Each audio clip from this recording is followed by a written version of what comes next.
What's up?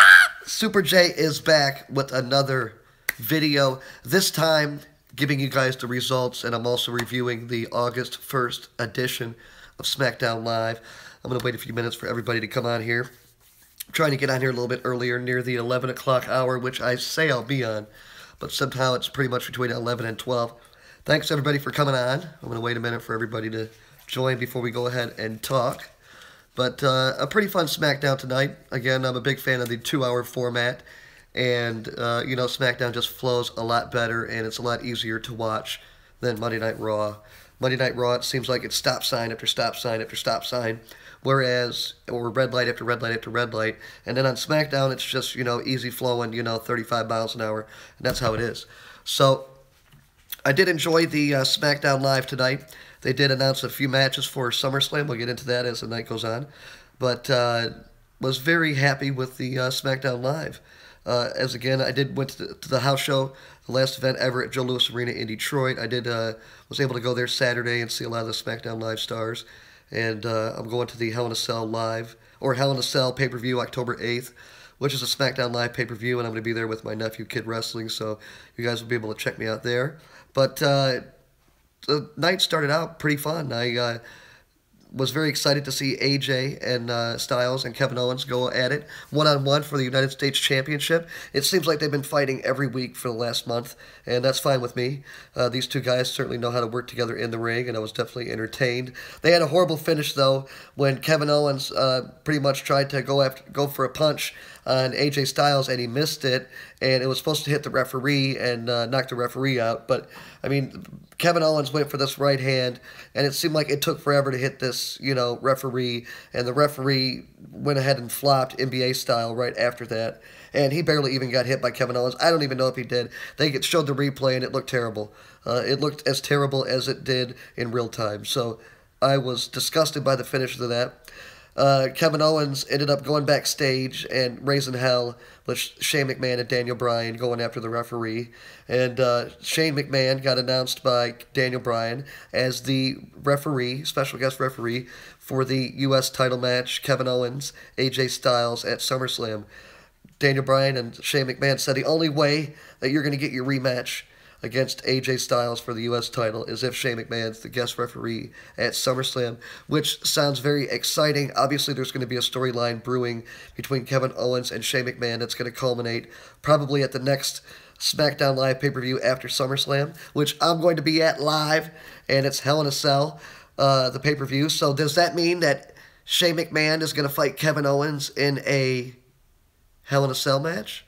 Because I'm very excited for that. As you know, Shane McMahon jumping off the cell a couple of years ago, just last year, back in 2016 at WrestleMania 32 against The Undertaker. I've never seen a Hell in a Cell in person. I want to see somebody climbing on top of the cell and beating the hell out of each other and someone jumping off. We got somebody coming to SummerSlam that's going to be there live. That is awesome.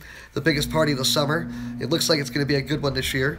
As you know, the big Fatal 4-Way match on Raw.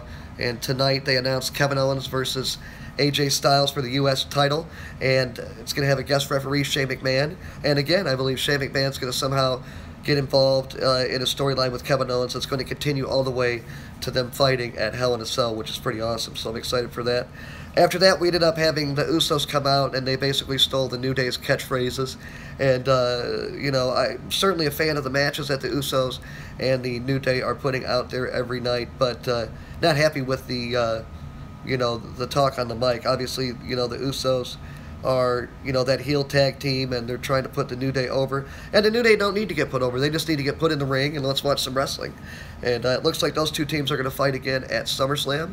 And that's fun for everybody that's going to be there live in Brooklyn. And also, everybody watching live because, you know, the Usos and the New Day have proved that they can have great tag team matches together on SmackDown Live. After that, we ended up getting a Fashion Peaks segment, and it was a ripoff of the Twin Peaks TV show that's on one of those networks, HBO or Showtime. I forget what exactly it's on. But the Twin Peaks is like kind of like a horror show, and you know, scary stuff like that. So the Fashion Files today were making fun of the Twin Peaks. They had the Twin Peaks intro music and stuff like that. Fandango was missing, and Tyler Breeze was trying to find him.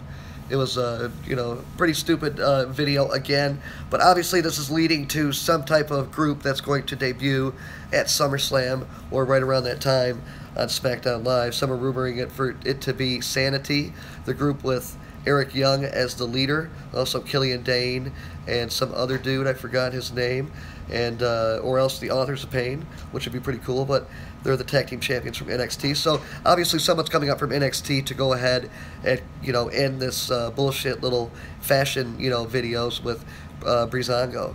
And we saw one of the Ascension showed up with Fandango, and one of the Ascension was pouring Miss Butterworth syrup on a wood log for some reason. That really didn't make a lot of sense.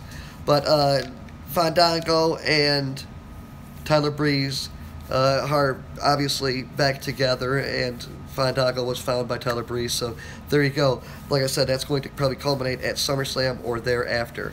After that, we end up getting Aiden English. The guy is the artist. He's the one that comes out and does that opera singing all the time here on SmackDown Live. He's actually a good worker in the ring, and he gets a lot of heat from the fans.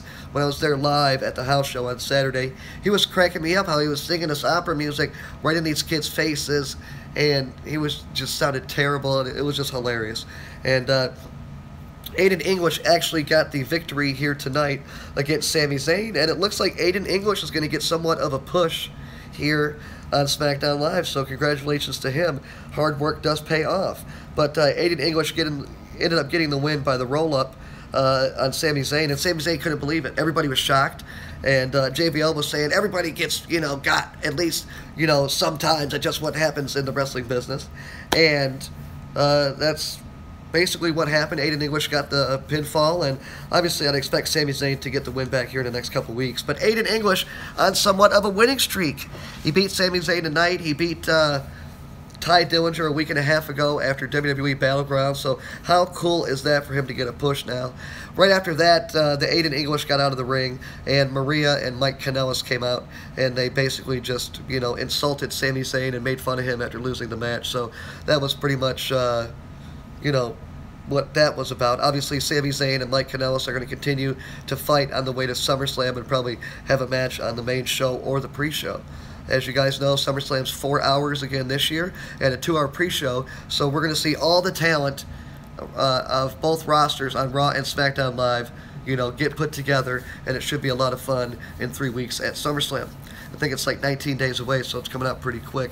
And anybody who's leaving the messages, I will check out all your guys' channels. And, anybody who's doing a live chat, you guys can chat amongst yourselves and show each other your channels and some of your videos and stuff like that. But after that, we had Naomi and Becky Lynch ended up coming out and fighting Carmella and Natalya. And Naomi won. Naomi and Becky Lynch won after Naomi got Carmella in a submission hold, and that was it for that. Looks like Naomi and Carmella are going to fight next week on SmackDown Live, and if Carmella wins, she's going to get a title shot, which doesn't make a lot of sense because she's already the Money in the Bank winner. She gets a title shot at any time, any place, anywhere. But Carmella would obviously get another title shot, so that'd be pretty fine. I've always been a fan of Carmella. I think she's a beautiful woman, and, that's as far as that goes. As you guys know, I've told you before, she's actually dating Big Cass over there on Monday Night Raw. But after that, we ended up getting Rusev coming out, and he fought Chad Gable in a one-on-one match. And that match actually was rumored for last week before SmackDown Live went on the air, but it got cut because of time issues. So tonight we got Rusev and Chad Gable, and it was a fun match. Chad Gable was taking it to Rusev. He got Rusev in a couple belly-to-belly suplexes, and it was like Suplex City in there, but just, the 200-pound Chad Gable. And Chad Gable can go to work, man. He ended up getting beat, though, by Rusev when Rusev super kicked him a couple times in the face and ended up getting the accolade on him, and that was pretty much it.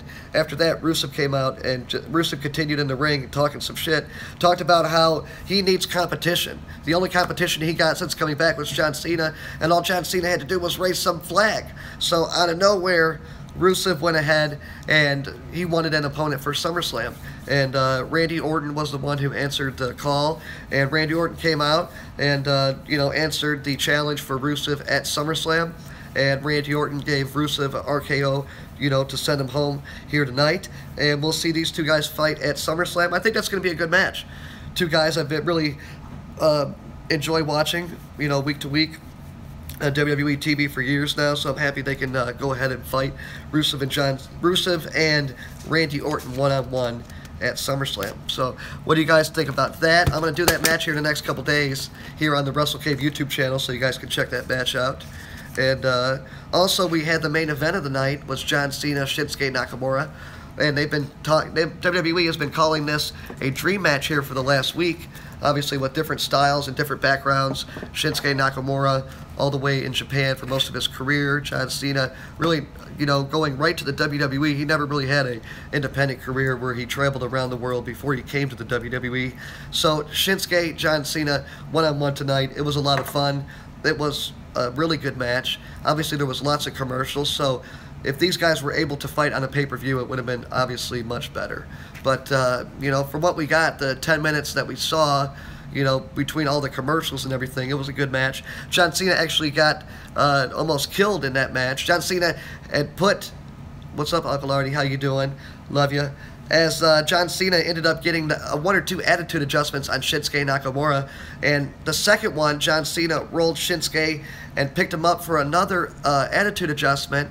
And he flipped him up, and Shinsuke got out of it. Shinsuke ended up giving Cena a reverse exploder, almost killed him, took his damn head off. John Cena got dropped on the back of his head and his neck. And our prayers are out with John Cena. Hopefully he is okay. I certainly hope that... he will, in the future here, be okay. I mean, John Cena's had a history of neck injuries, and we just wish the best for John Cena. We haven't heard anything after, but right after the, Shinsuke Nakamura hit Cena with that reverse exploder, you could see Cena on the ground, and he was, trying to, grip his fingertips, and that usually is a sign of a bad neck injury, because usually somebody who gets a neck injury can't feel their fingers or their hands, and it looked like John Cena had that problem tonight. And John Cena actually continued the match, though, and Shinsuke Nakamura he ended up getting him a, Shinsuke Nakamura ended up hitting Cena with the Kinshasa, and that was it. And Cena ended up getting pinned 1, 2, 3. That was definitely a shocker. It was rumored that Cena, Nakamura, and Jinder Mahal were going to have a triple threat match at SummerSlam. That obviously is not going to happen now. John Cena getting beat by Shinsuke. Right after the match, Shinsuke was celebrating. John Cena got up, shook the hand of Shinsuke Nakamura, and raised his right hand. And obviously Cena's putting over the younger and newer star in Shinsuke Nakamura. That was a good match. Like I said, I wish these guys would have fought for the first time on pay-per-view, but what more can you do? Cena, like I said, almost got killed tonight. And from what I saw, after WWE went off the air, I was just checking out WWE.com about a half an hour ago, 20 minutes ago, and it looked like Baron Corbin, right after the match, came out and attacked Shinsuke Nakamura.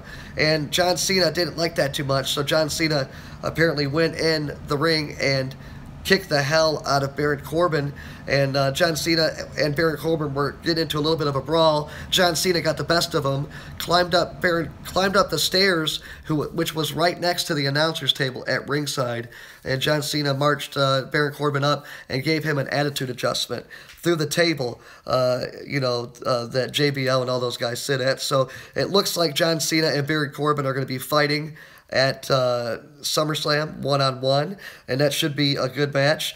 Definitely want to see Baron Corbin used the end of days on John Cena. So that should be a good one-on-one match, and you guys can check out exactly what I just said. You guys can check out what happened after Smackdown Live on WWE.com, and you guys can see that. But overall, it was a fun Smackdown Live tonight. I wish they could have went live when John Cena beat the hell out of Baron Corbin and put him through the commentator's table after. But you guys got to go on WWE.com to check out that quick video. But overall, I was happy with the Smackdown Live tonight. Like I said, Monday Night Raw, those 3 hours and 15 minutes just kill me, man. They almost put me to sleep every Monday. They'll have a little bit of traction in the first or second hour, and then it will all go to hell through more interviews or 2-second matches or whatever bullshit they got going on. On SmackDown Live, it's just a faster, smoother product where the 2 hours, they don't go over 2 hours and 15 minutes. They're just 2 hours every week, and they try to fit it all in that 2 hours, all that content. And they usually do it. It makes up for a good show. Obviously, SmackDown Live does not have as much talent as Monday Night Raw right now, but SmackDown Live definitely doing what they can with their roster to put on good TV. Like I did say, AJ and KO SummerSlam United States Championship match. Shane McMahon, guest referee. That, in my opinion, is going to end badly for Shane McMahon and Kevin Owens. They're going to end up fighting for whatever reason at SummerSlam and after, all the way into the Hell in a Cell pay-per-view, which is a SmackDown Live only event, and that's on October 8th in Detroit, Michigan. And I'm going to be there live with Kid Wrestling, my nephew, so you guys will be able to go ahead and get some live coverage of that from, outside the brand new Little Caesars Arena in Detroit. And I'll be doing a meet and greet down there right outside, right at a restaurant, probably Hockey Town there. So you guys can go ahead and meet me if you guys are coming to the pay-per-view. But as always, thanks for checking us out on the Wrestle Cave. Super J is here, as always, bringing you guys these awesome action figure matches. Got the best LED light stage out there. Also, the best collection of cool action figures. I do unboxings, all kinds of cool stuff. I wish you could come up here, Artie, Uncle Artie. That'd be pretty cool for you to come up and see the Hell in a Cell pay-per-view. Should be a good one. But it looks like tickets are going on sale this weekend for that, for if anybody's curious about that. And the pre-sale code is PRE space WWE, all in capitals. So that way, if you guys are curious, you guys can go ahead and check that out. Go ahead and talk a little bit more about wrestling here as the road to SummerSlam heats up here in the summer. And I'm definitely looking forward to the pay-per-view. They've got a few matches that I'm really not interested in. The Jason Jordan and Miz, I'm kind of curious why they're pushing Jason Jordan so fast. And the rumor is they're going to put the Intercontinental title on him at SummerSlam. And obviously Jason Jordan's a great wrestler there on Monday Night Raw, but he's really not that great on the microphone yet, and I think he needs some help. So obviously that storyline will continue with Jason Jordan and his father, Kurt Angle. That was hilarious. I don't know if anybody saw the pictures on WWE.com, but on Monday night, last night, on Monday Night Raw in Pittsburgh, backstage, Kurt Angle had his family there, his wife, and I think 3 kids. And that's Kurt Angle's new wife, and he's got 3 kids with her. And they were all together with gold-blooded T-shirts. And also Jason Jordan was taking pictures with the whole family, like he's part of the family, you know. It was just hilarious. And obviously WWE is going to try to milk this storyline between Jason Jordan and Kurt Angle, you know, to the bone. So obviously, we'll continue to look forward into that. Obviously, on Monday Night Raw last night, Cesaro and Sheamus beat the hell out of Dean Ambrose and Seth Rollins. So that means we're going to have a Raw Tag Team Championship match between Cesaro and Sheamus, and also Seth Rollins and Dean Ambrose. So I'm really excited to excited to see that. Obviously, Alexa Bliss, Bayley fighting for the Raw Women's Championship. Also, we're going to have some type of cruiserweight title match. I think that actually got concluded. We now know that Akira Tozawa is fighting Neville at SummerSlam one-on-one for the cruiserweight title. Cruiserweight Championship #1 contenders match was on tonight on 205 Live, and Akira Tozawa ended up beating Daivari in that one-on-one match. So also we got Naomi going up against Natalya. So obviously we're going to have a good card for SummerSlam. The Fatal 4-Way, Braun Strowman, Brock Lesnar, Roman Reigns, Samoa Joe. Now you know the SmackDown Live WWE Championship match. Shinsuke Nakamura going up against the champion Jinder Mahal. Also John Cena versus Baron Corbin. Usos versus The New Day. It's going to be a lot of fun. SummerSlam, just 19 days away. And I've been watching SummerSlams now for, 20 years. And have 22 years and have had a lot of fun every time. So, as always, check out my cool videos. Super J is always bringing to you, like I said, these action figure matches. The best stage with LED lights. The coolest collection out there on YouTube. So check me out. Like my videos. Share with your friends. I'll see you guys later. Thanks for watching. Peace.